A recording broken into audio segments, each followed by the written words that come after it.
মনসুর হাল্লাজকে এবার জেলারের লোকেরা জেলখানার মধ্যে যারা যারা ছিল দায়িত্বরত অবস্থায় তারা জিজ্ঞেস করতেছে, হুজুর প্রথম রাত্রে আপনি ছিলেন না, দ্বিতীয় রাত্রে আপনিও নাই, জেলখানাও নাই, তৃতীয় দিন দিকে আপনিও আছেন, জেলখানাও আছেন, হাকিকত কি বুঝে আসে না?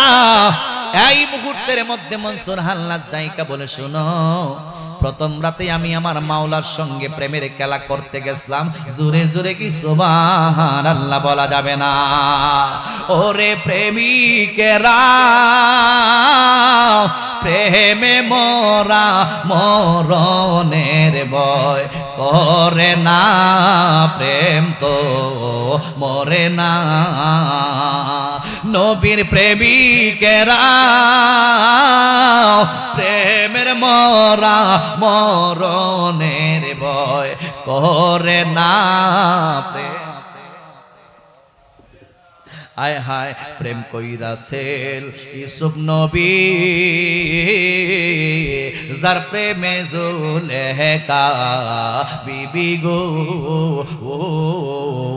প্রেম কইরাছেন ইউসুফ নবী, যার প্রেমে জুলেখা বিবি গো। ও সে প্রেমের দায়ে জেল কাটিল, তবু প্রেম তো ছাড়ল না, প্রেম তো মরে না। চিল্লায়া বলুন আল্লাহু আকবার।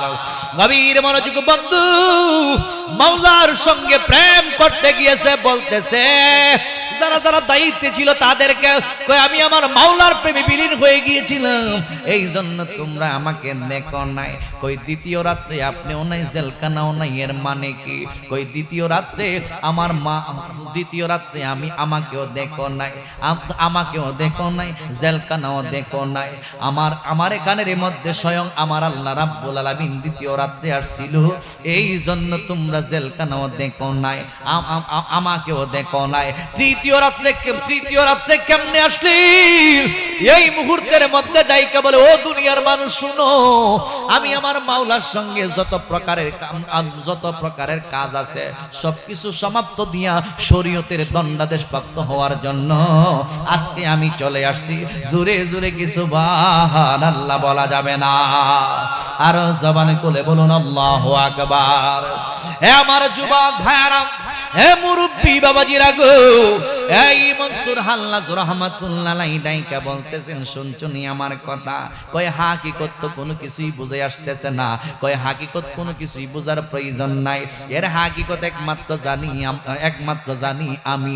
এবার যারা যারা দায়িত্ব ছিলেন ওনারা ডাইকা বলতেছেন, পৃথিবীর মানুষ না নাও, আমরা তাকায়া তাকায়া দেখি হুসাইন মনসুর হাল্লাজ প্রতিটা রাতে দেখা যায় 400 রাকাত নফল নামাজ আদায় করে, দৈনন্দিন 400 রাকাত নফল নামাজ আদায় করে।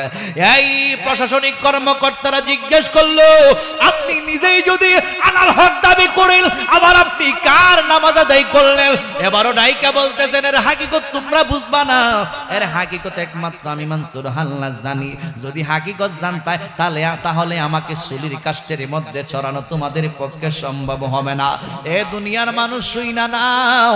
একদিন হুসাইন মনসুর হাল্লাজকে ডাইকা বলে, মনসুর হাল্লাজ, আপনাকে যারা এইভাবে টর্চারিং করতেছে, আপনাকে যারা ফতোয়া দিয়ে আপনাকে যারা কাফেরে বানাইছে, আপনারা যারা শুলের মধ্যে ছড়াইবে, যারা আপনার উপরে এইভাবে জুলুম নির্যাতন করতেছে, তাদের সওয়াব কতটুকু হইবে?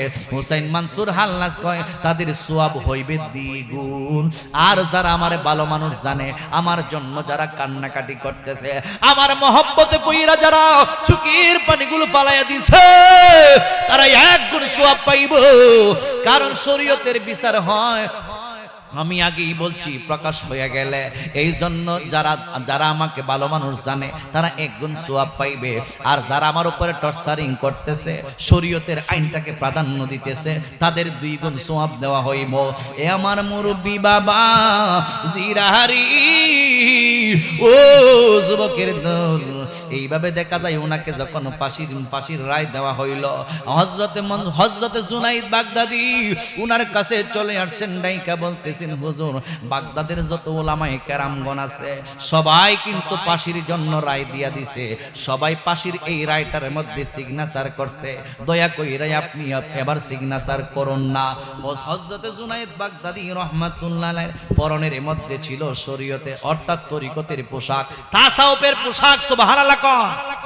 দেখেন উনি আগে কইছিল যখন আপনি আমার এই ফতোয়ার মধ্যে সিগনেচার করবেন ফাঁসির কাষ্ঠে ঝুলানোর জন্য, তখন আপনার শরীরের মধ্যে যেই উলামায়ে কেরামগণের পোশাক বাদ দিয়ে তরিকতের পোশাকটা আছে, এই তরিকতের পোশাকটা আপনার পরনের মধ্যে থাকবে না, তখন আপনি উলামায়ে কেরামগণের পোশাক পইরা সিগনেচার করতে হবে। জালালউদ্দিন রুমি রাহমাতুল্লাহ আলাইহি বলেন এক জামানা সোহবতে বা আউলিয়া বেহতর আজ সাদ সালে তো আজবিরিয়া।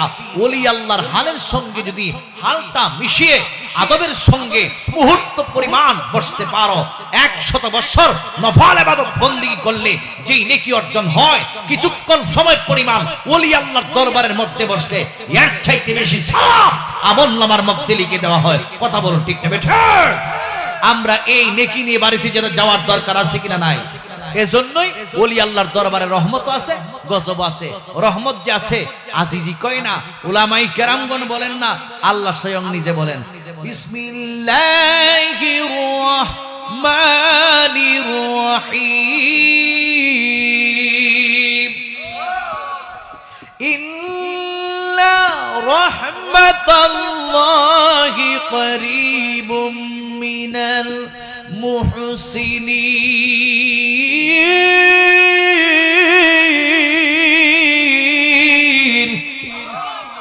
আল্লাহ বলেন ও দুনিয়ার মানুষ শোনো, ইন্না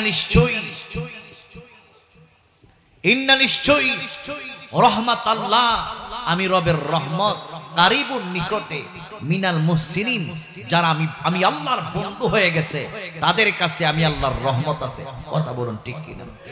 আমরা কি রহমত নেওয়ার জন্য আসছি নাকি গজব? আমরা রহমত নিতে চাই কি চাই না? গভীর মনোযোগ যুবক ভাই, রাত্র গভীর হয়ে গিয়েছে, মূল কথাগুলো আমি আপনাদের সামনে উপস্থাপন করব। এর আগে বলবো আপনারা যারা দূরে আছেন, রাস্তাঘাটে আছেন, আপনারা সবাই আজকের এই জান্নাতের বাগানের মধ্যে বৈশা যান।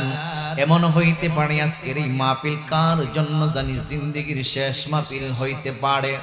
এই জিন্দেগীর শেষ মাহফিল মনে কইরা আজকের এই মাহফিলটার মধ্যে বৈশা যান। আগামী বছর এই মাহফিলের মধ্যেও নাও আসতে পারেন, আমি আজিজিও নাও আসতে পারি। একটা সেকেন্ডের কোনো ভরসা তোমার আমার নাই, একটা সেকেন্ডের কোনো ভরসা তোমার আমার থাকতে পারে না।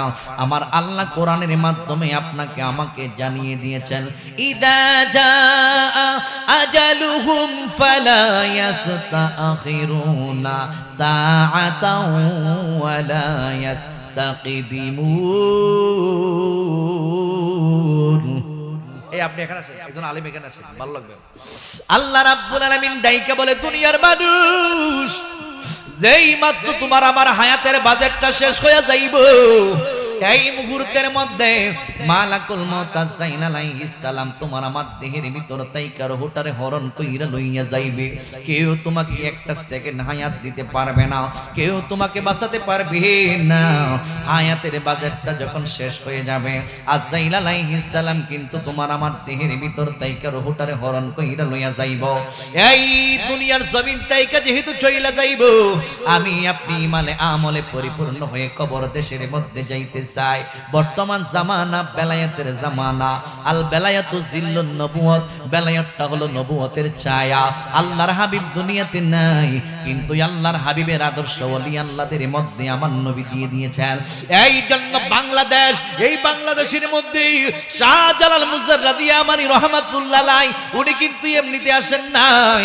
আল্লাহর হাবিব যদিও মদিনার সবুজ গম্বুজের নিচে শুইয়া রইছে, কাজা মঈনুদ্দিন চিশতিকে যেইভাবে আজমিরের জমিনের জমিনে পাঠিয়েছেন। কাজা মঈনুদ্দিন চিশতিকে যেইভাবে হিন্দুস্তানের জমিনের মধ্যে পাঠিয়েছেন, সুলতানুল বাঙ্গাল শাহজালাল মুজাররাদি ইয়ামানি রহমাতুল্লাহ আলাইহিকে আমার আল্লাহ রাব্বুল আলামিন এই বাংলাদেশের মধ্যে এই কাজটা করার জন্যই পাঠিয়েছেন। এই দেশের মানুষ, এই বাংলার মানুষগুলো ছিল একদিন অন্ধকার জগতের মধ্যে, মানুষগুলো কুফরের মধ্যে লিপ্ত ছিল, শিরকের মধ্যে লিপ্ত ছিল। মুসলিমে কয়েকজন মুসলমান, যদিও তারা মুসলমান ছিল, গোপনে গোপনে আল্লাহ রাব্বুল আলামিনের ইবাদত বندگی করত। প্রথম জামানায় কিন্তু তেমন একটা মুসলমান ছিল না। আল্লাহ তাওহীদ এবং নবীর রিসালাতের এই কালিমাটা পাইয়া তারা গোপনে গোপনে ইসলামের কাজগুলো করত, গোপনে গোপনে তারা নামাজ আদায় করত, গোপনে গোপনে তারা নফল ইবাদত বندگی করত। প্রকাশ্যে তারা ইবাদত বندگی করতে পারত না, কারণ তৎকালীন রাজা ছিল গৌর গোবিন্দ। এই বাংলাদেশের মধ্যে আধিপত্য বিস্তার করেছে। কেউ যদি সরাসরি প্রকাশ্যে আল্লাহর ইবাদত বندگির মধ্যে নেমে যাইত, তাকে বাধা দেওয়া হইতো।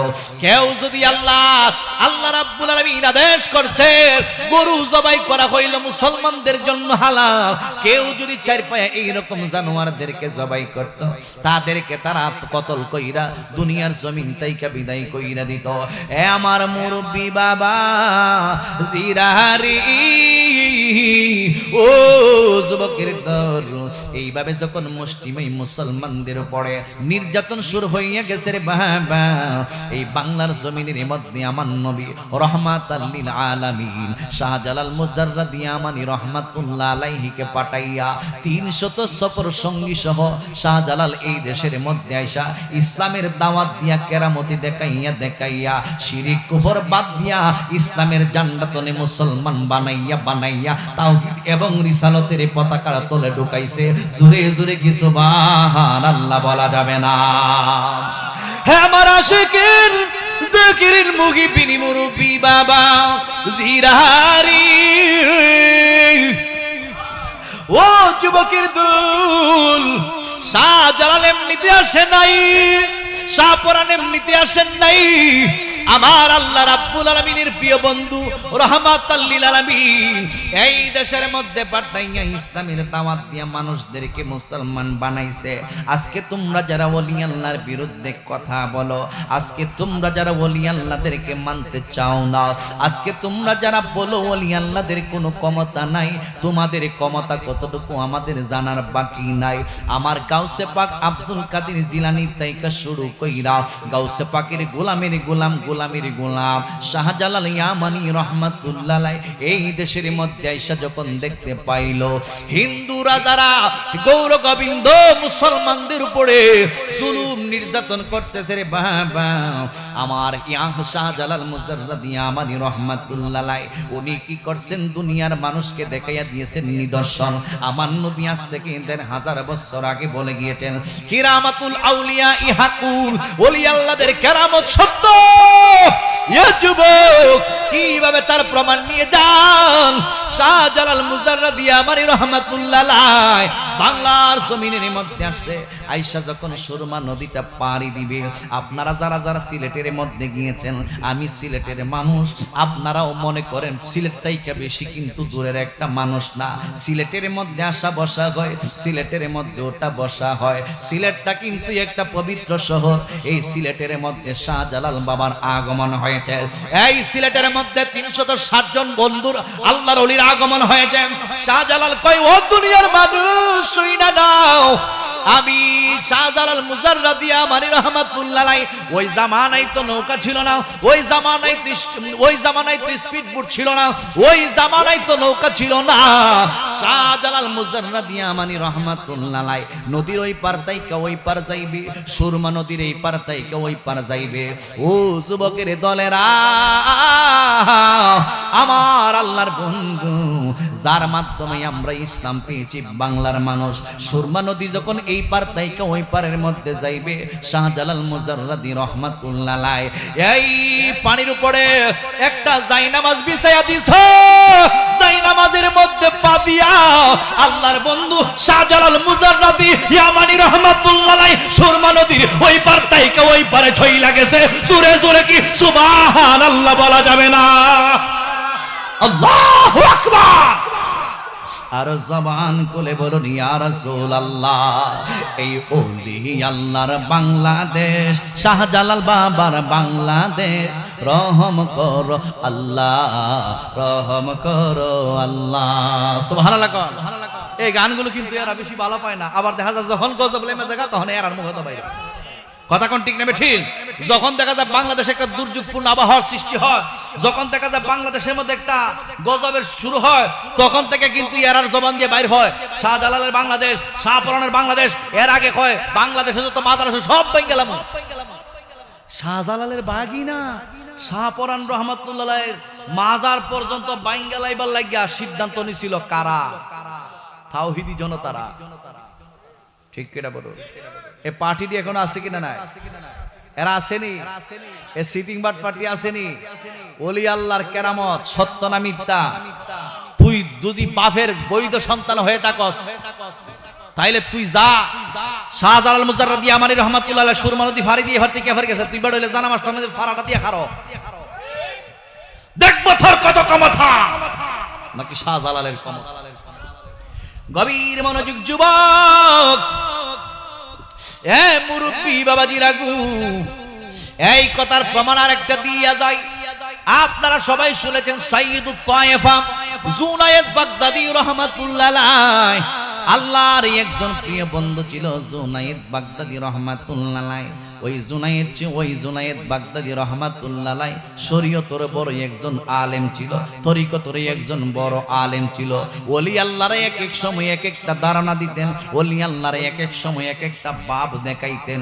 কেউ দেখবেন আল্লাহর ওলি হইতে গিয়া হইতে হইতে আল্লাহর বন্ধু হইছে, এমন ভাবে আল্লাহর বন্ধু হইয়া দেখা যায় তাদের মানসিক একটা ভারসাম্য পর্যন্ত হারিয়ে ফেলছে, এমন একটা পর্যায়ে পৌঁছে যায় যারা একেবারে মজ্জ হালতের মধ্যে চইলা যায়।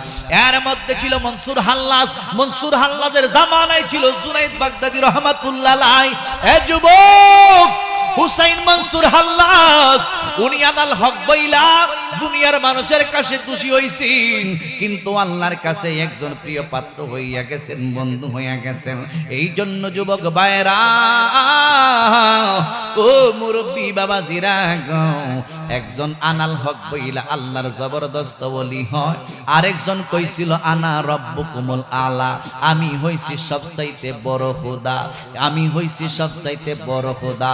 উনি হইল ফেরাউন্না আনা রব্বুকুমুল আলা বইলা কাফের হইয়া গেছে। আর মনসুর হাল্লাজ রাহমাতুল্লাহ আলাইহি আনাল হক বইলা আল্লাহর প্রিয় একজন বন্ধু হয়ে গেছে।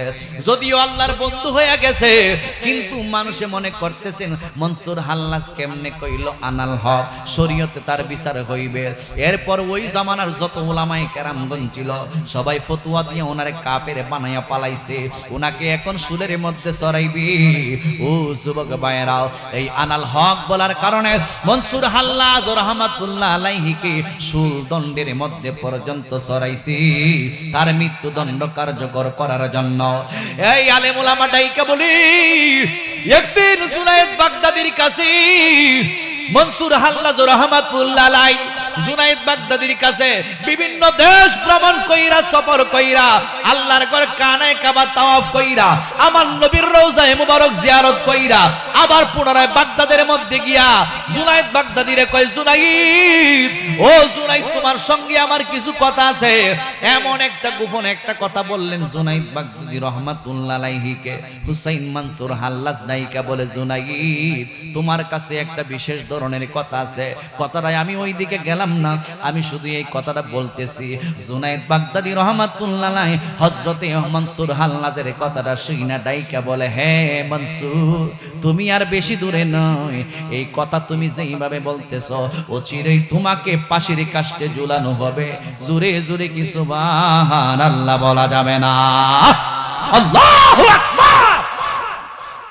তুমি এমন ভাবে কথাগুলো বলতেছো তোমাকে পাশের কাষ্টে ঝুলানো হইবে। মনসুর হাল্লাজ নাইকা কই, ইয়া জুনায়েদ, আমারে যেদিন পাশের কাষ্টে ঝুলানো হইব, যে যেদিন ফাঁসির কাস্টে ঝুলানোর জন্য রায়টা দেওয়া হইব, সকল উলামায়ে কেরামগণ যখন সিগনেচার করব ফতোয়ানামার মধ্যে, ও জুনাইদ তুমি সুইনা রাইখো, সুপির পোশাকটা কইলা সাধারণ আলেমের পোশাকটা পইরা তোমাকেই আসতে হবে। জুনাইদ বাগদাদী রহমাতুল্লাহ আলাইহির ফিউচার লাইফের কথাটা কিন্তু মনসুর হাল্লাজ বইলা দিয়েছে। আমারে যেদিন ফাঁসির কাস্টে ঝুলানো হইব, যেই দিন সকল উলামায়ে কেরামগণ রায় দিবে, ওই দিন কিন্তু তোমার এই শরীরের মধ্যে যে তাকওয়ার পোশাক আছে, তোমার শরীরের মধ্যে যে সুপির পোশাক আছে, তোমার শরীরের মধ্যে যে এই তরিকতের পোশাকটা আছে, এই পোশাকটা তোমার শরীরের মধ্যে পরানো থাকবে না। তুমি এই মুহূর্তের মধ্যে সইলা যাইবা দুনিয়ার উলামায়ে কেরামগণের পোশাক পইরা তুমি ফতোয়ার মধ্যে সিগনেচার করবা। জোরে জোরে কি সুবহানাল্লাহ বলা যাবে না? হে আমার আশিকের জিকিরিন মুহিবিন মুরব্বি বাবা জিরাহারি, এ যুবক ভাই, মনসুর হাল্লাজের ঘটনা কিন্তু আপনারা সবাই শুনছেন। দুনিয়ার একটা কথা বলার জন্য ওনাকে শুল দণ্ডে চড়ানো হয়েছে, ওনার হাত পর্যন্ত কেটে ফেলা হয়েছে, ওনার পা কেটে ফেলা হয়েছে, ওনার নাসিকা কেটে ফেলা হয়েছে, ওনার চক্ষু উপড়ে ফেলা হয়েছে, ওনার জিহ্বাটা পর্যন্ত কেটে ফেলা হয়েছে, সমস্ত অঙ্গ প্রত্যঙ্গ যা কিছু আছে, একটা মাত্র কথা বলছি, আনাল হক, আনাল হক আমি আল্লাহ। এই কথা বলার কারণে শরীয়তের তার বিচার হয়েছে। একটা কথা মনে রাখবেন, শরীয়তের যদি কেউ প্রকাশ্যে দোষী, শরীয়তের বিরুদ্ধে কেউ যদি কথা বলে প্রকাশ্যে তার বিচার হইবে, এই জন্য তার প্রকাশ্যে বিচার হয়েছে। শরীয়ত বিরোধী কাজ যদি কেউ গোপনে করে তাহলে গোপনে তার বিচার হয়। শরীয়ত বিরোধী কোনো কথা কোনো কাজ যদি ওপেনে করে ওপেনে তার বিচার হয়। এই জন্য হুসাইন মনসুর হাল্লাজের বিচার হয়েছে। যুবক, এই কথাটার মর্মার্থ অন্যভাবে অনেক উলামায়ে কেরামগণ এদিক সেদিক করতে চেয়েছিল। একদিন জুনাইদ বাগদাদীর কাছে গিয়ে ডাইকা বলে, হুজুর, ও হুজুর গো, জুনাইদ বাগদাদীর কথার অন্য অর্থ তো হইতে পারে। এরপরে যে আসুন না একটু সামনের দিকে যাই। যেমন মুসা আলাইহিস সালাম তুর পাহাড়ের মধ্যে গিয়ে কথা বলতো। মুসা নবী যখন তুর পাহাড়ের মধ্যে যাইতো, ওই তুর পাহাড়ের মধ্যে ছিল একটা খেজুর গাছ। খেজুর গাছের মধ্যে হইতে আওয়াজ আসতো, ইন্নি আনাল্লাহ। ওই খেজুর গাছটা, ওই ইন্নি আনাল্লাহ খেজুর গাছটার কাছ থেকে জবাব আসতো, আমি হইলাম আল্লাহ। খেজুর গাছটাকে যেমন আল্লাহ বলা যায় না, মনসুর হাল্লাজের কথা শোনার পরে মনসুর হাল্লাজকেও আল্লাহ বলা যায় না। এর গোপন তত্ত্ব হইল মনসুর হাল্লাজের মধ্যে আল্লাহ বিলীন হইয়া গেছে রে বাবা। এই জন্য ফানাফিল্লার জগতের মধ্যে চইলা গেছে। বিদায় মনসুরের জবান থেকে আনাল হক শব্দটা বাহির হয়। জোরে জোরে কি সুবহানাল্লাহ বলা যাবে না? এই কথাগুলোর কারণে দিয়েছেন। রাত্র হয়ে গিয়েছে, জেল কানার যিনি জেলার তাকে উনি তাকায়া তাকায়া দেখে রে বাবা, জেলের ভিতরে মনসুর হাল্লাজকে দেখা যায় না। আর প্রথম দিন কিন্তু জেলের ভিতরে মনসুর হাল্লাজকে দেখা যায় না, শুধু জেলখানাটাই আছে। পরের দিন দেখা যায় জেলখানাও আছে, জেলখানাও নাই, মনসুর হাল্লাজও নাই। প্রথম দিন শুধু মনসুর হাল্লাজ নাই, দ্বিতীয় দিন জেলখানাও নাই, মনসুর হাল্লাজও নাই, তৃতীয় দিন জেলখানাও আছে, মনসুর হাল্লাজও আছে। এ যুবক, জেলখানার যত জেলার ছিল, যত প্রশাসনিক কর্মকর্তারা ছিল, সবাই কিন্তু আশ্চর্য হয়ে গেছে। হায় হায় হায় হায়, দেখলাম কি, দেখতেছি কি, আমাদের মধ্যে দি ভয় লাইগা যাইতেছে। মনসুর হাল্লাজ নাই জেলখানার ভিতর, তাইকা তো বের হওয়ার কোনো সুযোগ নাই। বন্ধুরে আমার, ও নিয়ামতপুরের মায়েরা, ও কুচবার যুবক ভাইরা, ও এর দরবারের মুরিদান ভক্তবৃন্দ, আমরা আসছি ওলি আল্লাহর দরবারের মধ্যে। এই জন্য ওলি আল্লাহদের শানে কিছু কথা আমি আপনাদেরকে বুঝিয়ে বলতেছি। ওলি আল্লাহদের সঙ্গে দুশমনি করা যাবে না। এই মনসুর হাল্লাজকে তৃতীয় দিন যখন দেখা গেছে মনসুর হাল্লাজ আছে, জেলখানাও ঠিক আছে, গেছি। এবার প্রশ্ন করতেছে, মনসুর প্রথম দিন দেখলাম জেলখানা আছে কিন্তু তুমি নাই, দ্বিতীয় দিন দেখতেছি তুমিও নাই, জেলখানাও নাই, কেমনে জানি কোথাও উদাও হয়ে গেল। আবার আজকে তৃতীয় দিন দেখতেছি জেলখানাও আছে আপনিও আছেন, ব্যাপারটা কি বুঝে আসে না? ওলি আল্লাহর ধরন সবাই জানে না, ওলি আল্লাহর প্রেমগুলো সবাই বুঝে, সবার বুঝে আসে না, ওলি আল্লাহদের কেরামত বুঝে আসবে না। কারণ আমি আগেই বলছি কেরামাতুল আউলিয়া ই হাক্কুন, ওলি আল্লাহদের কেরামত হইল সত্য, এটা হইল ওলি আল্লাহদের কেরামত। ও হুজুর কেমনে? এটা হলো ওলি আল্লাহর অলৌকিক ক্ষমতা। প্রশ্নের জবাব দিতেছেন হযরত হুসাইন মনসুর হাল্লাজ। শুনো, প্রথম দিন আমি কোথায় গেছিলাম? তোমরা যখন আমার জেলের ভিতরে ঢুকাই দিছো, আমি তখন জেলের ভিতরে ঢুকছি, ঢুইকা আমি জেলখানা ঠিক আছে সবকিছু রাইকা আমি আমার মালিকের কাছে চলে গেছিলাম। তুমি দিনই জয় মালিক, তুমি আবার মালিকের কাছে যাও কেমনে? তুমি দিনই যাও কো আনাল হক তুমি আল্লাহ, তুমি আবার মালিকের কাছে যাও কেমনে? কয় ইন্নী আলামু মা লা তাআলামুন, আমি যেটা জানি তোমরা এটা জানতো না। ঠিক কি না? ওলি আল্লাহর সব হাকিকত মুরিদানরা পর্যন্ত। এজন্যই আমরা অনেক সময় শান গাই। কষ্ট হইতেছে আপনাদের? আর সময় থাকতে রাস্তায় পড়ো দরবে যদি তারে, চলো মুর্শিদের দরবারে।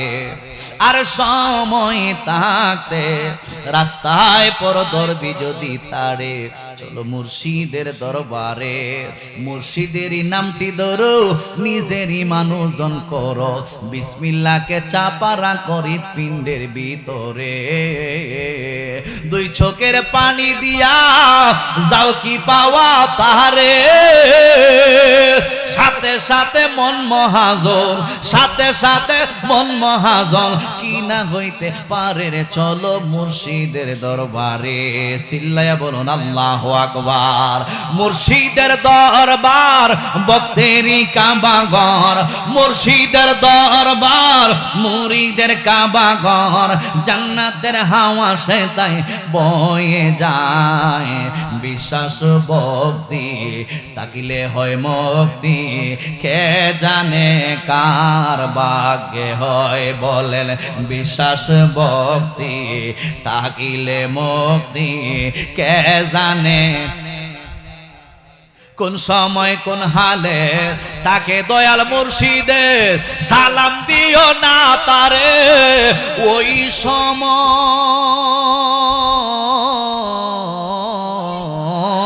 কোন সময় কোন হালে তাকে দয়াল শাহজাহানে সালাম দিও না তারে।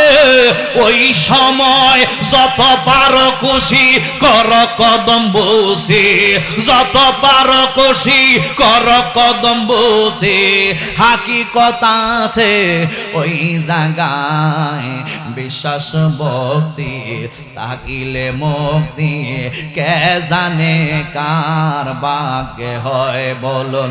বিশ্বাস ভক্তি তাকিলে মুক্তি, কে জানে। একটা আছে মুর্শিদের দরবার ভক্তেরই কাবাঘর, ওলি আল্লাহর দরবার মুরিদের কাবাঘর, জান্নাতের হাওয়া সে তাই বয়ে যায়।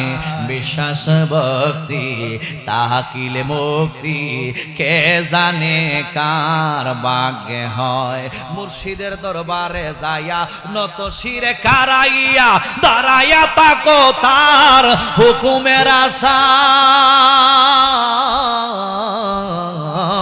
মুর্শিদের দরবারে যাইয়া নত শিরে কারাইয়া দাঁড়াইয়া তাকো তার হুকুমের আশায়। আরে দিলে সে এজাজত বসিও আদবের সাথে, দিলে সে এজাজত বসিও আদবের সাথে, রহমত আসবে ওই জায়গায়। বিশ্বাস ভক্তি তাকিলে মুক্তি, কে জানে কার ভাগ্যে হয়। চিল্লায়া কি সবাই বলবেন না আল্লাহু আকবার। ওলি আল্লাহর দরবারের মধ্যে গিয়া যেমনে মনে চাই এমনি দাঁড়ায় থাকলে হবে না। ওলি আল্লাহর দরবারের মধ্যে গিয়া যেমনে মনে চাই নিজেকে বড় মনে করা যাবে না। তুমি এমপি হও, তুমি মন্ত্রী হও, তুমি প্রধানমন্ত্রী হও, কিন্তু ওলি আল্লাহর দরবারের মধ্যে যদি মুরিদ হয়ে থাকো, তুমি ওলি আল্লাহর দরবারের গোলাম। ঠিক কিনা? কথা কি ক্লিয়ার নাকি ভেজাল আছে? আরে তুমি মন্ত্রী হও না কেন, তুমি গেছো আমি মন্ত্রী সবাইছি এখানে আমাদের পাওয়ারের পাও তিলাকো তুমি বসো, তোমার মতন চূড়ান্ত পর্যায়ের বেয়াদব আর নাই, ঠিক কি না বলো? এজন্য অনেক ওলি আল্লাহর অনেক কিছু বলে না, কিন্তু নমুনাটা দেখে, এই নমুনাটা দেখলে যদি বেয়াদবি নেগা দেখছিস নি আমার সামনে কেমনে বইছে কত বড় বেয়াদব, এই জিনিসটা যদি ওলি আল্লাহর কলমের ভিতরে ঢুকাই দেয় তখন দেখবেন আপনি জিরো থেকে হিরোতে পরিণত হয়েছেন, আবার হিরো থেকে জিরোতে যাইতে বেশি সময় লাগবে। কথা কোন ঠিক নেবে ঠিক?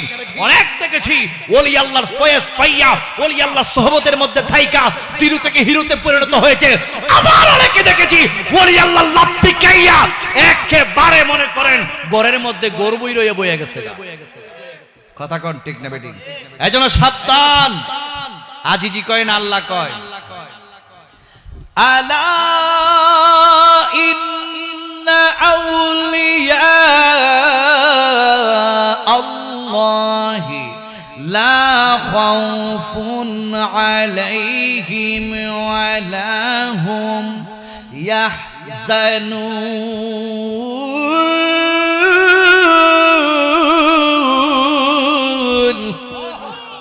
ঘোষণা কা আল্লাহর কথা মানার দরকার আছে কিনা নাই? আল্লাহর কথা বোঝার দরকার আছে কিনা নাই? আল্লাহর কথা অনুযায়ী চলার দরকার আছে কিনা নাই? আল্লাহ তো সাবধান করে দিছে, এরপর আমি প্রায় মাহফিলগুলোতে বলি আল্লাহ তো সাবধান করে দিছে, এরপরে বিয়াদবের গোষ্ঠীরা সাবধান হয় না। কথা কোন ঠিক কিনা বেঠিক? ওই যে বিয়াদবটি আছে না, এ জিন্দা ওলি মানে কিন্তু মরা ওলি হক আস্তলাত বাস্তলাত এরারে না মাইন না। আমরা যে বর্তমান ডক্টর ইমুক আছে উনারে মানো, উনি বর্তমান যুগের জিন্দা ওলি। নাউজুবিল্লাহ কল। জিন্দা ওলির কারবার কি তা দেখছি তো। কথা কই না কেন, ঘুমাই গেছেন গা? এদের মধ্যে সবচেয়ে বড় একটা মিথ্যাবাদী দিছে হেরার গুরুফের একটা লোক, সবচেয়ে বড় একটা মিথ্যাবাদী আমির হামজা। এরার আমির হামজা সাহেব কয়েকদিন পরে পরে পরে নতুন নতুন একটা কথা কর ভাইরাল হইবার লাগে। ছাগল আর পাগল আমার মনে হয় এর আগে বুঝি গাজা বুঝি মেয়াদ ছাড়া কা কথা কোন না কেন? গাজা একেবারে মেয়াদ ছাড়া গাজা খায়া এরপরে যে স্টেজের মধ্যে হে কি তা কই নিজেও জানে না। কথা কোন না কেন? এ রাশমিকা কিটার নাম বলাটা আমি সিনেও বালা করিয়া রাশমিকা মান্দানা এটার কদিন আগে বিয়ে দিয়েছে ফুলা হাতে দেখি সারছে আর খান দে এর খানদনের বেমার সারছে বিয়া যে দিছে এই বেচারা এখন খান্দাঘাটে শুরু হয়েছে। এই বিয়া যে দিছে এই বিরহ বিচ্ছেদ নিয়ে যে মাহফিলটি করে দেখা যায় মাথার তার তো ছিঁড়ে গেছে কা, এমন নেশা খায়, অত মদ খায়, গাঞ্জা খায়, ইচ্ছা মতো খায়, স্টেজে উঠে এ যে কিতা কয় নিজেও জানে না। নাউজুবিল্লাহ কইতেন না।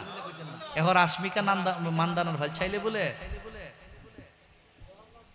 আল্লাহর নাম নিয়ে বলে সাইয়েন কত সুন্দর, সারা বিশ্বের সবচেয়ে বড় সুন্দরী নাকি উনি। এই বেটাটা জাগা মতো পছন্দ করছে।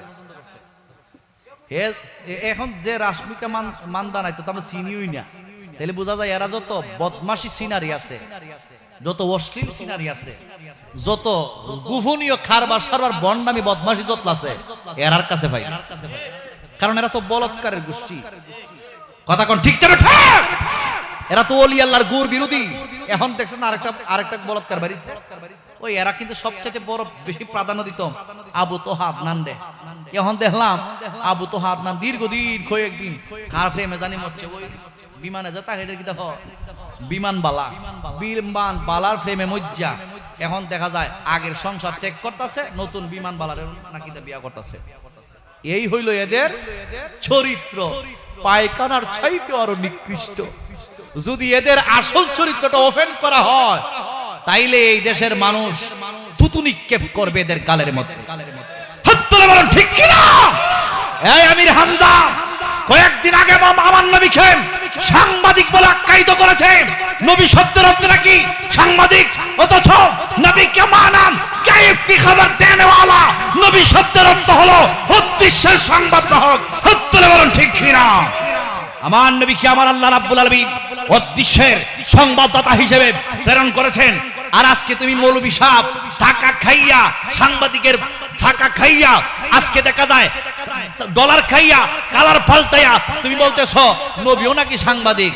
নবীর এত উচ্চ মাকামকে তুমি এত নিচে নিয়ে আসছো। এর মানেটা কি?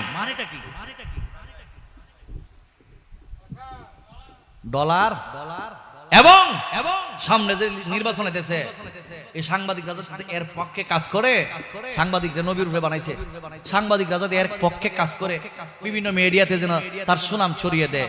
তোরার মতো সুনাম দেখছস না, সুনাম করবা লাগে দুর্গা পূজাত গেছস, তোরার সাজ করে দিছে আমাদের হিন্দু ভাইয়েরা।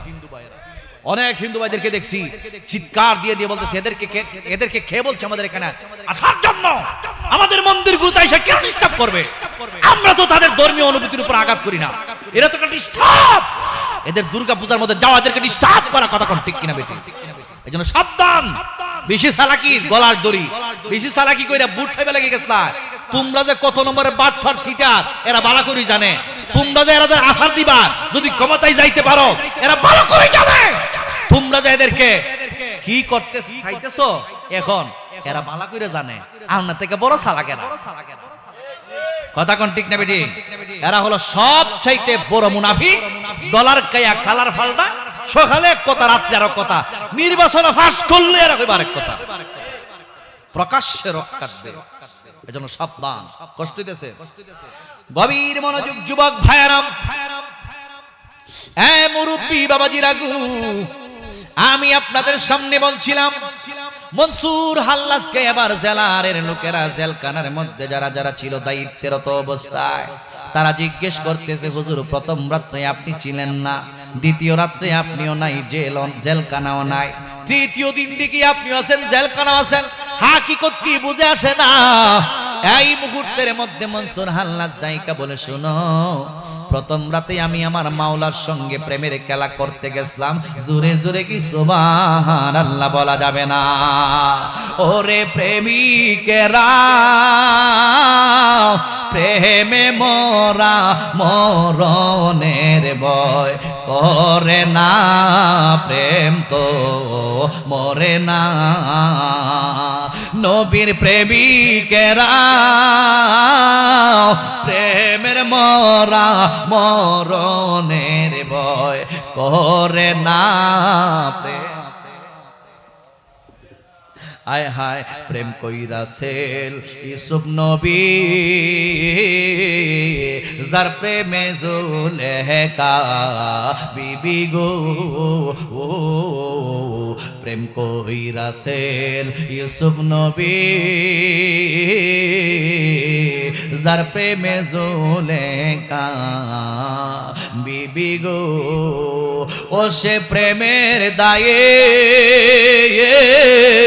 জেল কাটিল তবু প্রেম তো ছাড়ল না, প্রেম তো মরে না। চিল্লায়া বলুন আল্লাহু আকবার। গভীর মনোযোগ বন্ধু, মাওলার সঙ্গে প্রেম করতে গিয়েছে, বলতেছে যারা যারা দায়িত্বে ছিল তাদেরকে কই আমি আমার মাওলার প্রেমে বিলীন হয়ে গিয়েছিলাম, এই জন্য তোমরা আমাকে দেখো নাই। কই দ্বিতীয় রাত্রে আপনিও নাই, জেলখানাও নাই, এর মানে কি? কই দ্বিতীয় রাত্রে আমার মা, দ্বিতীয় রাত্রে আমি আমাকেও দেখো নাই, আমাকেও দেখো নাই, জেলখানাও দেখো নাই। আমার এখানের মধ্যে স্বয়ং আমার আল্লাহ রাব্বুল আলামিন দ্বিতীয় রাত্রে আসছিল, এই জন্য তোমরা জেলখানাও দেখো নাই, আমাকেও দেখো নাই। তৃতীয় রাত্রে কেমনে আসলি? এই মুহূর্তের মধ্যে ডাইকা বলে, ও দুনিয়ার মানুষ শুনো, আমি আমার মাওলার সঙ্গে যত প্রকারের কাজ আছে সবকিছু সমাপ্ত দিয়া শরীয়তের দণ্ডাদেশ প্রাপ্ত হওয়ার জন্য আজকে আমি চলে আসছি। জোরে জোরে কি সুবহানাল্লাহ বলা যাবে না? আর জবান খুলে বলুন আল্লাহু আকবার। হে আমার যুবক ভাইরা, হে মুরব্বি বাবাজিরা গো, এই মনসুর হাল্লাজ রাহমাতুল্লাহ আলাইহি ডাইকা বলতেছেন, শুনছুনি আমার কথা? কয় হাকিকত তো কোনো কিছুই বুঝে আসতেছে না। কয় হাকিকত কোনো কিছুই বোঝার প্রয়োজন নাই, এর হাকিকত একমাত্র জানি আমি। এবার যারা যারা দায়িত্ব ছিলেন ওনারা ডাইকা বলতেছেন, পৃথিবীর মানুষ না নাও, আমরা তাকায়া তাকায়া দেখি হুসাইন মনসুর হাল্লাজ প্রতিটা রাতে দেখা যায় 400 রাকাত নফল নামাজ আদায় করে, দৈনন্দিন 400 রাকাত নফল নামাজ আদায় করে। এই প্রশাসনিক কর্মকর্তারা জিজ্ঞেস করলো, আপনি নিজেই যদি আনার হক দাবি করেন, আবার আপনি কার নামাজ আদায় করলেন? এবারও ডাইকা বলতেছেন এর হাকিকত তোমরা বুঝবা না, এর হাকিকত একমাত্র আমি মানসুর হাল্লাজ জানি। যদি হাকিকত জানতাই তাহলে আমাকে সুলির কাষ্টের মধ্যে চড়ানো তোমাদের পক্ষে সম্ভব হবে না। এ দুনিয়ার মানুষ শুই না নাও। একদিন হুসাইন মানসুর হাল্লাজকে ডাইকা বলে, মানসুর হাল্লাজ, আপনাকে যারা এইভাবে টর্চারিং করতেছে, আপনাকে যারা ফতোয়া দিয়ে আপনাকে যারা কাফেরে বানাইছে, আপনারা যারা শুলের মধ্যে চড়াইবে, যারা আপনার উপরে এইভাবে জুলুম নির্যাতন করতেছে, তাদের সওয়াব কতটুকু হইবে? হুসাইন মানসুর হাল্লাজ কয়, তাদের সওয়াব হইবে দ্বিগুণ। আর যারা আমার ভালো মানুষ জানে, আমার জন্য যারা কান্নাকাটি করতেছে, আমার মহব্বতে পইরা যারা চোখের পানিগুলো পালাইয়া দিছে, তারা এক গুণ সওয়াব পাইব। কারণ শরীয়তের বিচার হয়, আমি আগেই বলছি, প্রকাশ হয়ে গেলে। এই জন্য যারা আমাকে ভালো মানুষ জানে তারা এক গুণ সওয়াব পাইবে, আর যারা আমার উপরে টর্চারিং করতেছে, শরীয়তের আইনটাকে প্রাধান্য দিতেছে, তাদের 2 গুণ সওয়াব দেওয়া হইব। এ আমার মুরব্বি বাবা জিরাহারি, ও যুবকের দল, এইভাবে দেখা যায় ওনাকে যখন ফাঁসির রায় দেওয়া হইল, হযরতে জুনাইদ বাগদাদি উনার কাছে চলে আসছেন, ডাইকা বলতেছেন, হুজুর, বাগদাদের যত উলামায়ে কেরামগণ আছে সবাই কিন্তু ফাঁসির জন্য রায় দিয়া দিছে, সবাই ফাঁসির এই রায়টার মধ্যে সিগনেচার করছে, দয়া কইরা আপনি এবার সিগনেচার করুন না। হযরতে জুনাইদ বাগদাদি রাহমাতুল্লাহ আলাইহির পরনের মধ্যে ছিল শরীয়তে অর্থাৎ তরিকতের পোশাক, তাসাউফের পোশাক। সুবহানাল্লাহ। দেখেন উনি আগে কইছিল, যখন আপনি আমার এই ফতোয়ার মধ্যে সিগনেচার করবেন ফাঁসির কাষ্ঠে ঝুলানোর জন্য, তখন আপনার শরীরের মধ্যে যেই উলামায়ে কেরামগণের পোশাক বাদ দিয়ে তরিকতের পোশাকটা আছে, এই তরিকতের পোশাকটা আপনার পরনের মধ্যে থাকবে না, তখন আপনি উলামায়ে কেরামগণের পোশাক পইরা সিগনেচার করতে হবে। আইছে ফতোয়ার কাগজ আইছে, হুজুর সিগনেচার করে, হুজুর সিগনেচার করে। জি আমি সিগনেচার করতাম। কেমনে সিগনেচার করি আমার তো জানা আছে উনি কেমন, আমার তো জানা আছে উনি কেমন। যাই হোক, প্রকাশ্য অন্যায়ের জন্য প্রকাশ্য বিচার তো হইতে হবে, সুতরাং আমাকে সিগনেচার করতেই হবে। হযরতে জুনাইদ বাগদাদি রাহমাতুল্লাহ আলাইহি আস্তে করে ওনার কানকা শরীফ থেকে ওনার মাদ্রাসার মধ্যে চলে গেছে। কানকা হইল তরিকতের জায়গা, তরিকতের জায়গা, কানকা হইল ইবাদতের জায়গা, কানকা হইল পীর সাহেবদের ইবাদতের জায়গা, আর মাদ্রাসা হইল শরীয়তের শিক্ষাদানের জায়গা। কানকা হইল তরিকতের শিক্ষাদানের একটা রুম অর্থাৎ ফাউন্ডেশন অথবা একটা প্রতিষ্ঠান, আর মাদ্রাসা হইল ইলমে দ্বীনের শরীয়তের জ্ঞান শিক্ষা দেওয়ার জন্য প্রতিষ্ঠান। উনি শরীয়তের ফয়সালা দিব, শরীয়তের উনি একটা সিগনেচার দিব। উনি কি করছেন? তরিকতের পোশাকগুলো খুলে, মানসুর হাল্লাজ তরিকতের পোশাকগুলো খুলে শরীয়তের পোশাকের জন্য পোশাকটা পরবেন, মাদ্রাসার অফিসের মধ্যে গিয়া তরিকতের পোশাকটা কইলা শরীয়তের উলামায়ে কেরামগণ যে পোশাকগুলো আমরা যে পোশাকগুলো পরছি এই পোশাকগুলো পরিধান কইরা হুসাইন মানসুর হাল্লাজের ফাঁসির যে একটা কাগজ আছে এই কাগজটার মধ্যে সই করছেন। তাইলে আল্লাহর ওলিরা জানে কি জানে না? এই কথা তো আগেই কইয়া দিছে, কথা বলুন, আগেই তো কইয়া দিছে। গভীর মনোযোগ যুবক ভাইরা, ওই দিকে আমি গেলাম না। হযরতে জুনাইদ বাগদাদি রাহমাতুল্লাহ আলাইহি ছিল তৎকালীন যুগের একজন পিওর আল্লাহর ওলি, যিনাকে বলা হয় সাইয়্যিদুত তায়েফা। আমি বলছিলাম ওই জুনাইদ বাগদাদি একদিন দস্তা নদীর মধ্যে যায় নামাজ বিছাইয়া উনি দস্তা নদীর মাঝখানের মধ্যে আল্লাহকে ইবাদত বন্দেগী করতেছেন। আল্লাহর ইবাদত বন্দেগী কইরা যায় নামাজটা কিন্তু আপনি পুকুরের মধ্যে রাখলেও ডুইবা যাইব, কালের মধ্যেও রাখলে ডুইবা যাইব, বিলের মধ্যেও রাখলে ডুইবা যাইব। যেইখানে রাখেন না কেন পানির মধ্যে যদি যায় নামাজ রাখেন, বিছানা রাখেন, ডুইবা যাইবে। কারণ আপনি আল্লাহর বন্ধু হইতে পারেন নাই, কিন্তু আল্লাহর বন্ধু যারা হয়ে গেছে যায় নামাজ নামাজে যদি বলে যায় নামাজ, অথবা নামাজের বিছানাকে যদি বলে নামাজের বিছানা, এখানে দাঁড়ায়া থাক, এই জায়গার মধ্যে দাঁড়ায়া থাকবে। ও হুজুর কেন দাঁড়ায়া থাকবো? কারণ আমার আল্লাহ রাব্বুল আলামিন বলেছেন কুনু রব্বানিগিন, তোমরা আমি রব্বুল আলামিনের হয়ে যাও, আমি রব্বুল আলামিন তোমাদের হয়ে যাব। জুনাইদ বাগদাদি আল্লাহর হয়ে গেছে, আল্লাহ জুনাইদের হয়ে গেছে। মনসুর হাল্লাজ আল্লাহর হয়ে গেছে, আল্লাহ মনসুর হাল্লাজের হয়ে গেছে।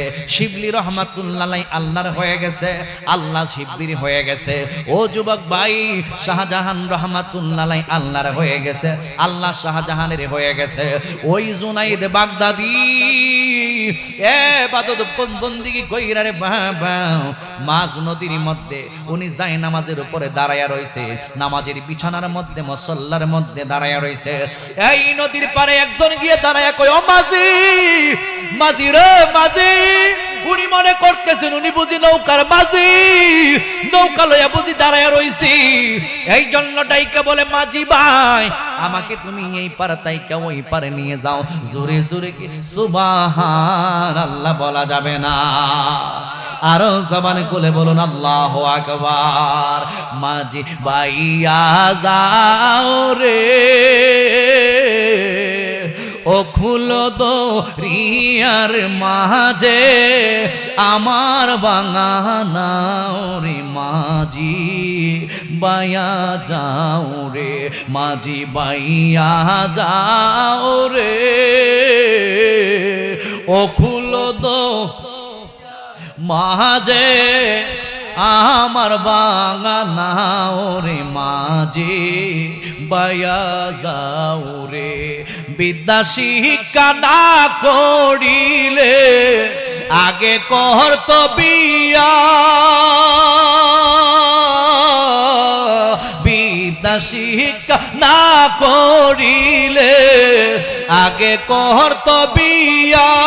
ও তুই বিনা দোষে গোলাম হইলি, বিনা দোষে গোলাম হইলি, কলঙ্কের ডোলে বাইয়া রে, মাঝি বাইয়া যাও রে, মাঝি বাইয়া যাও রে, ও খুলো দরিয়ার মাঝে আমার ভাঙানাও রে, মাঝি বাইয়া যাও রে।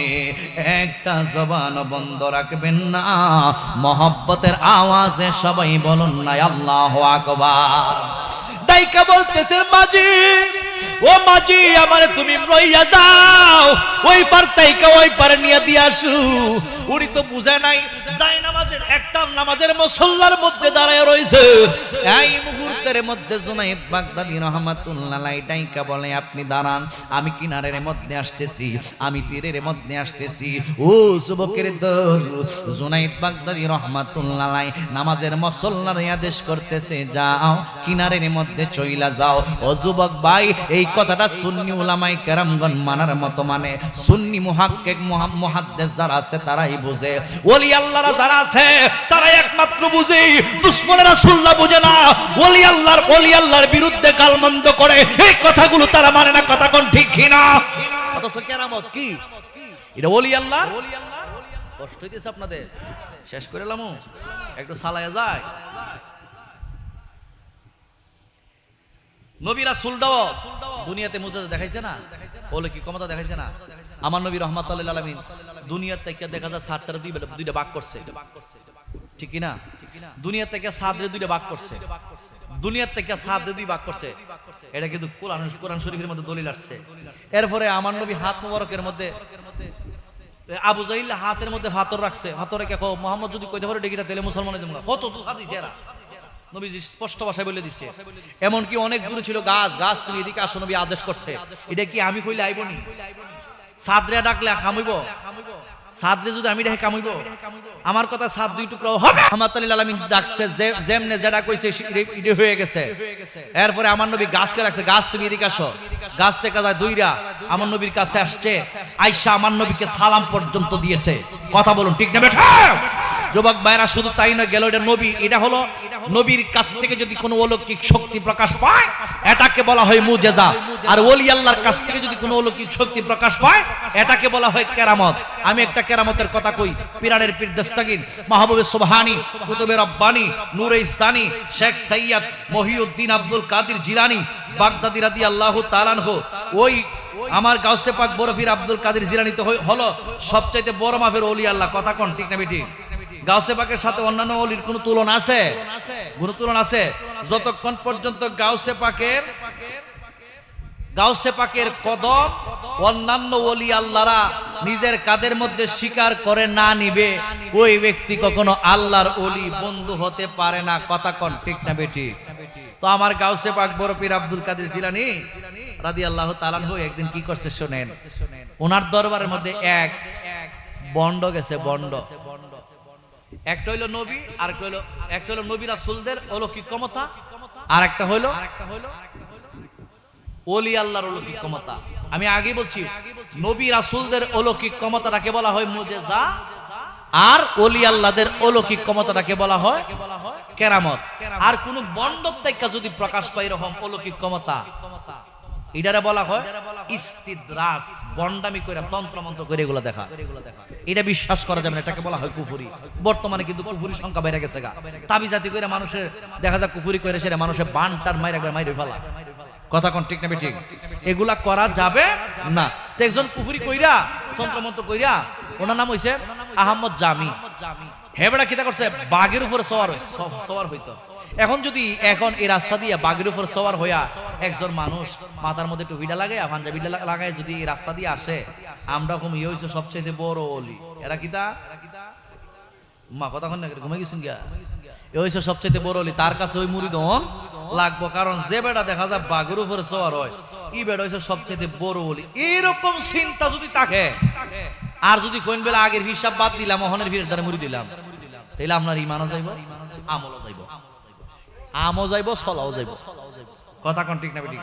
তা আহমদ জামি এরকম তন্ত্র মন্ত্র করে বাঘের উপরে সওয়ার হইতো, আর বাঘের উপর বসে একটা সাপ লয়ে রাখতো, পিছনের দিক দিয়ে একটা খাদেম থাকতো। যখন মনে করেন খাবারের প্রয়োজন হইতো, গুস খাইতো, গরু খাইতো, কারণ বাঘের তো খাবার আছে ভিআইপি খাবার, হয়তো গরু নাইলে কাশি, আর না হয় ছাগল টাগল, অর্থাৎ গুস্ত জাতীয় সাইড ফেয়ে জানোয়ারের দম লাগতো।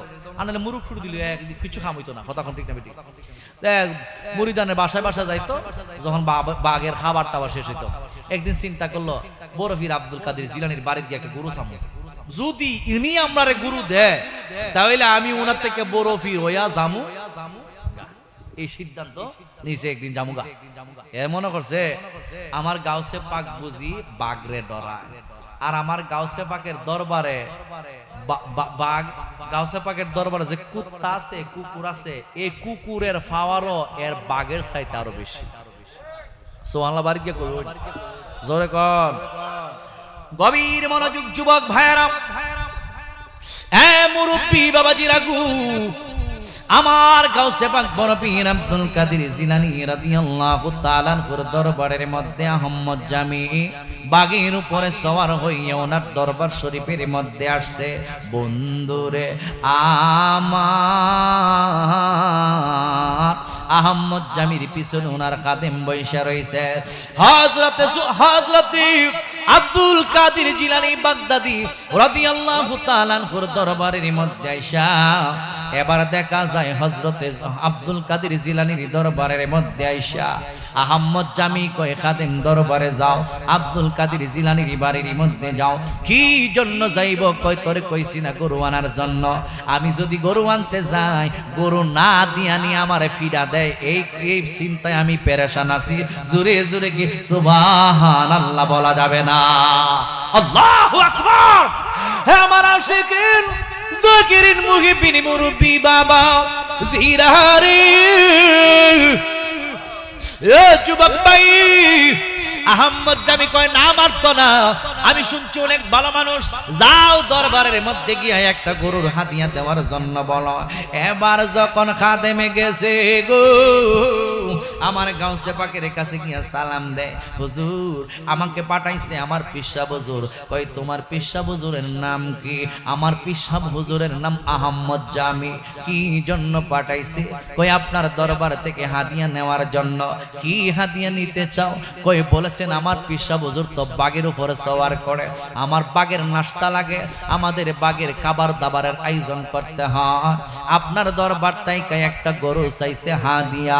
আমার গাউসে পাক কোনো কিছুই বলে নাই, কিন্তু গাউসে পাকের সঙ্গে যারা যারা ছিল মুরিদান, এরা কিন্তু এক একটা কেপ্পা কয় বাপ ডাহামো বাতিজার ফুতায়। জোরে জোরে বলুন আল্লাহু আকবার। মুরিদানরা অনেক সময় দরবারের মধ্যে সিটারি বাটপারি হয়, মুরিদানরা কি ছেড়ে দে, এমনি ছেড়ে দিব। কিন্তু পিসা বুজুরে যদি কয় বাবা রাখ, তাহলে মুরিদানটা স্টপ। আর পিসা বুজুরে যদি কয় বেশি বালানা জুত না বাপ ডাহা, কথা কোন ঠিক না বেটি? অনেক দরবার শরীফের মধ্যে কিন্তু মাজারকে আজকে দেখা যায় মুরিদানের মাধ্যমে আঁকড়ায় ধরে রাখতে হইতেছে। কইছে যদি মাজারে হামলা দিব বাপডা হাইবে ফুটাইতে, ঠিক কিনা বলুন? প্রয়োজনে জীবন দিবে, এরপর মাজার রক্ষা করতে হবে। আমরা প্রয়োজনে যে জীবন দেব, একটা মাজারের মধ্যে যদি আক্রমণ চলে আমরা প্রয়োজনে জীবন দেব, এরপর আমরা বিয়াদবদেরকে সাইজ করে ছাড়বো ইনশাআল্লাহ। হত্যা বলুন ঠিক কিনা? কথা কি ক্লিয়ার নাকি বেজাল আছে?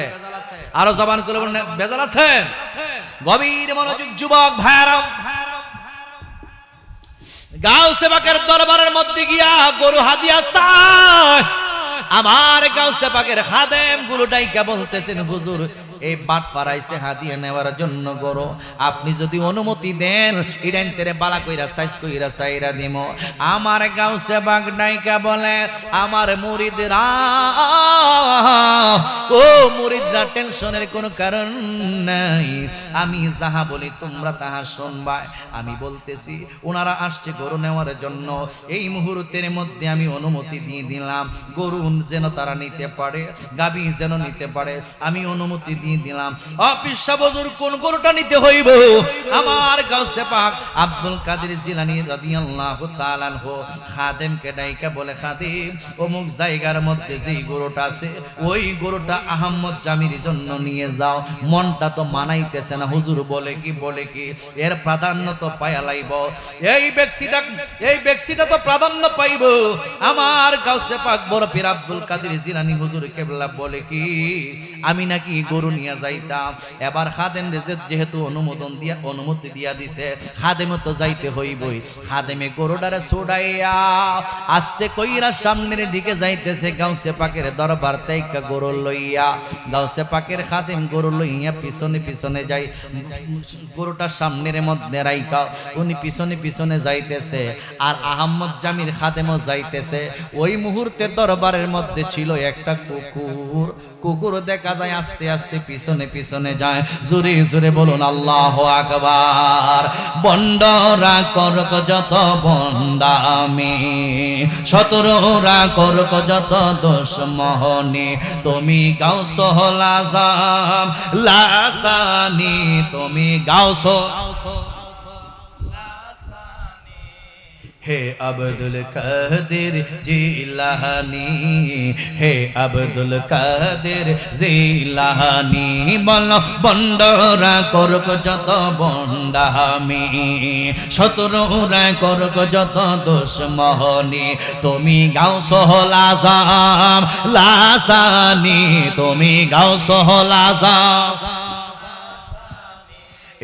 হে আব্দুল কাদের জিলানী, হে আব্দুল কাদের জিলানী, তাজে গাউসিয়া তোমার মাথায় পরিয়ে দিয়েছেন নবী মুস্তাফা, তাজে গাউসিয়াতে তোমার মাথায় পরিয়ে দিয়েছেন নবী মুস্তাফা। রাসূলের দেয়া সেই ক্ষমতা ক্ষমতায়, বলো রাসূলের দেয়া সেই ক্ষমতায়, ওলি কুলের তুমি শিরোমণি, হে আব্দুল কাদের জিলানী, বলো বন্ডরা করক যত বন্ডামি, শত্রুরা করক যত দুশ্মনী, তুমি গাউসুল আজম লাসানি, তুমি গাউসুল মারহাবা, হে আব্দুল কাদের জিলানী, হে আব্দুল কাদের। ভক্তের বিপদ হলে পূর্ব পারে, তুমি যদি তাকো পশ্চিমী পারে, বলো না ভক্তের বিপদ হলে পূর্ব পারে, তুমি যদি তাকো পশ্চিমী পারে, ভক্তের বিপদ হলে পূর্ব পারে, তুমি যদি তাকো পশ্চিমী পারে, ডাকার মতো যদি ডাকতে জানলে, ডাকার মতো যদি ডাকতে জানলে, দূর কর ভক্তের পেরেশানি, হে আব্দুল কাদের জিলানী, হে আব্দুল কাদের জিলানী। প্রিয় নবীজির প্রিয় আওলাদ, তোমার হাতের উপর নূর নবীর হাত, বল প্রিয় নবীজির প্রিয় আওলাদ, তোমার হাতের উপর নূর নবীর হাত, প্রিয় নবীজির প্রিয় আওলাদ, তোমার হাতের উপর নূর নবীর হাত, তোমার মুরিদ আজিজি গোলাম, তোমার মুরিদ আজিজি গোলাম, মুরিদ লা তাখাফ তোমার বাণী, হে আব্দুল কাদের জিলানী। জোরে জোরে বলুন আল্লাহু আকবার। হে আমার আশিকিন জাকিরিন মুহিবিন বাবাজিরা রে, এ যুবক ভাই, এই কুকুরটা আস্তে আস্তে পিছনের দিকে যাইতেছে, সামনের দিকে বিশ্বাবুজনের গুরু লইয়া জাগা, কুকুর কি ছাইরা দিব? ছাইরা দিব। ওলি আল্লাহর দরবারে কুত্তার দাম কম না বেশি? জবান খুলে বলেন, কুত্তার দাম কম না বেশি? আপনারা সবাই শুনছেন যে 309 বছর পর্যন্ত আসহাবে কাহাবের সঙ্গে ওলি আল্লাহর সঙ্গে 300 ওলি আল্লাহর সঙ্গে কুত্তা থাকার কারণে 309 বছর পর্যন্ত ঘুমন্ত অবস্থায় ছিল। ওলি আল্লাহরও জিন্দা 309 বছর পরে ঘুম থেকে উঠছে। ওলি আল্লাহর সঙ্গে ছিল একটা কুত্তা, যার নাম হলো কোরআনের মধ্যে কিতমির। ওই কিতমির পর্যন্ত 309 বছর পরে ঘুম থেকে উঠছে। সবাই কইতাছে আমরা দিয়ে একটু আগে খালি ঘুমাইলাম, কুত্তাও কইতাছে আমরা দিয়ে একটু আগে খালি ঘুমাইলাম। না না, একটু আগে ঘুমান নাই, 309 বছর চলে গেছে, ওলি আল্লাহর ঘুম হয়েছে। ওলি আল্লাহর সোহবতের মধ্যে কুত্তা থাকার কারণে 309 বছর পর্যন্ত ওই কুকুর পর্যন্ত জিন্দা রয়েছে। তাহলে ওলি আল্লাহর পাওয়ার কম না বেশি? জোরে বলেন, কম না বেশি? গাউসে পাকের দরবারে কুত্তার পাওয়ার কম না বেশি?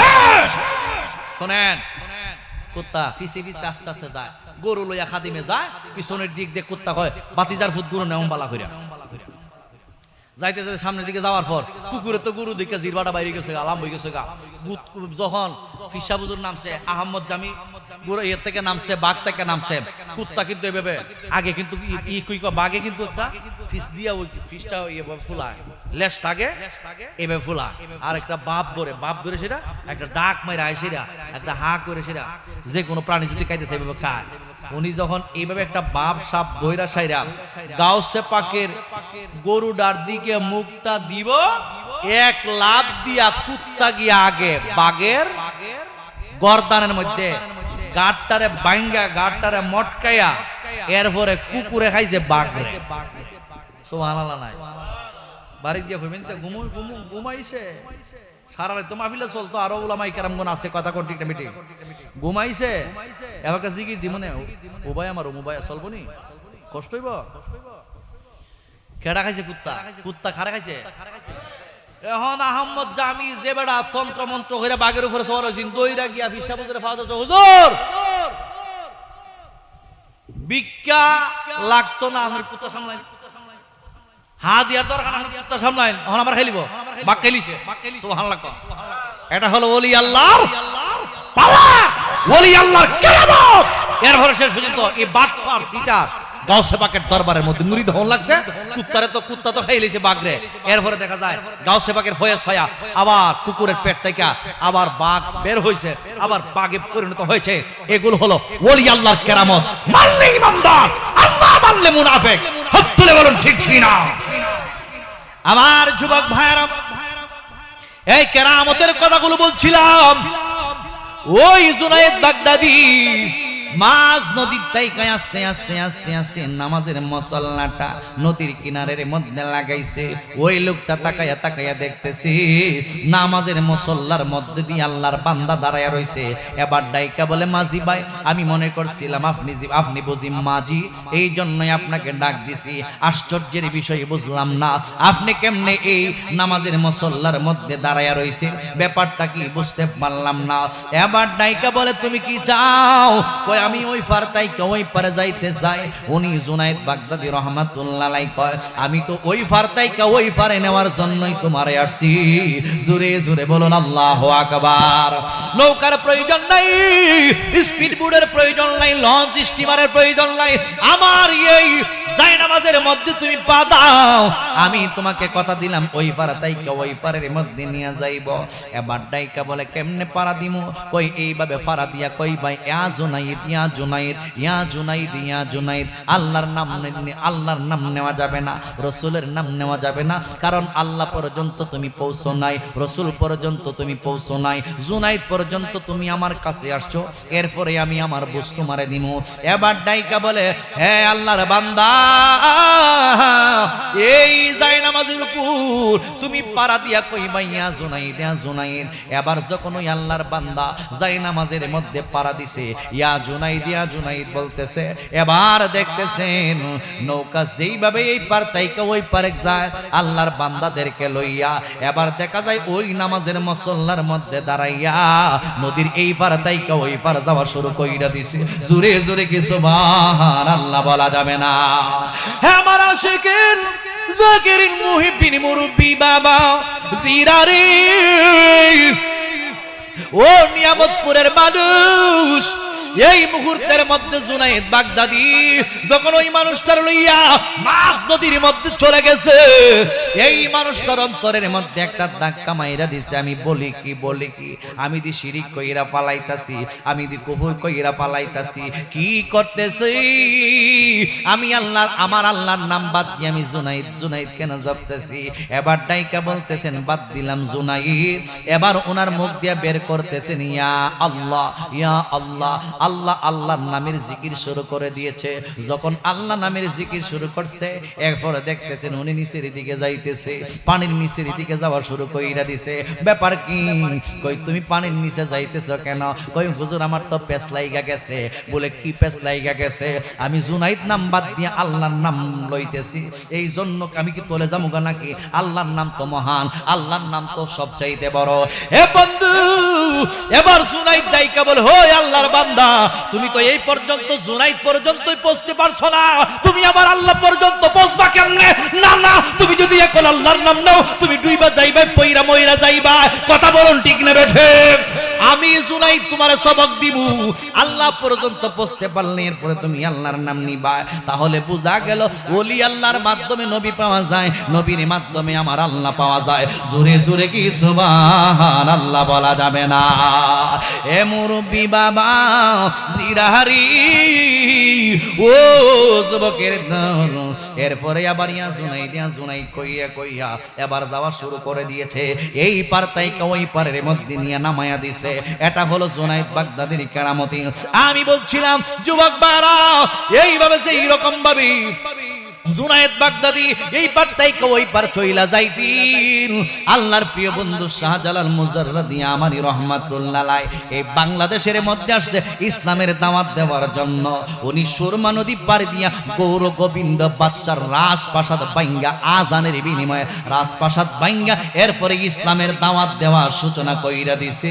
তাহলে ওলি আল্লাহর মাধ্যমে যে ইসলাম পাইলাম, ওই ইসলাম আমাদের লালন করার দরকার আছে কিনা নাই?